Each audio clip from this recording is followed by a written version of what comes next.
Hello, Alexander Green here, Chief Investment Strategist with the Oxford Club, and I'm here with another market update. And if you haven't subscribed already, please subscribe to this channel so you don't miss any of my messages from week to week.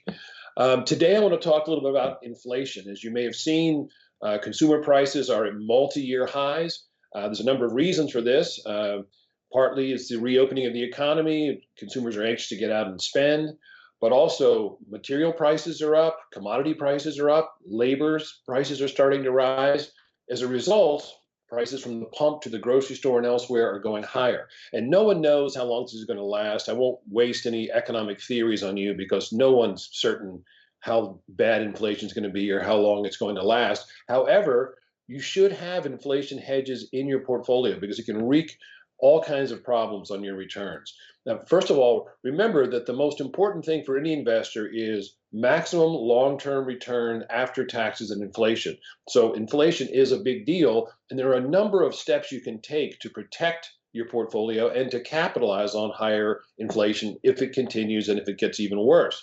The first is stocks themselves are one of the great inflation hedges. People often go right straight to gold or oil or commodities when inflation rears its ugly head. But the truth of the matter is, nothing has outperformed a diversified portfolio of common stocks for hundreds of years, going back to the London Stock Exchange and even before. Now, what kind of stocks? Well, obviously, certain companies tend to benefit from rising prices. Obviously, for instance, oil and gas stocks have done very well this year. It's a top performing sector in the market. That's a good place to be as an inflation hedge. Gold, obviously, is a traditional inflation hedge and does well when consumer prices are rising. So you want to own some gold, but you also want to own some blue chip gold mining stocks because, as Warren Buffett likes to say, gold just sits there. It doesn't do anything productive.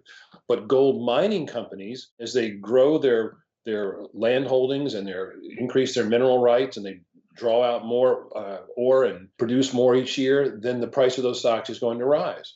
I want to also remind you, be careful with your fixed income portfolio because higher inflation is generally bad for bonds. And why is that?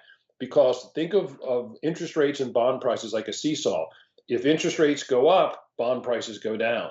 And if inflation goes up, then obviously the Federal Reserve is going to raise interest rates to try to rein it in, and that's bad for bond portfolios. So keep your bond maturities short. So you don't want to own any long-term bonds, in my view.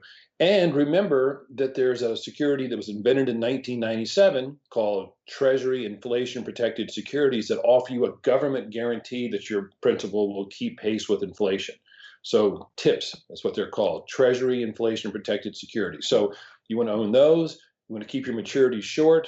You want to own stocks. And you want to concentrate some of those stocks in energy and gold mining, since those are some of the best areas for future inflation. So that's it for now, but I want to remind you that I've got a free e-letter, Liberty Through Wealth, where I talk about all sorts of ideas, wealth building. So just click on the link below to sign up, and I'll see you here next time.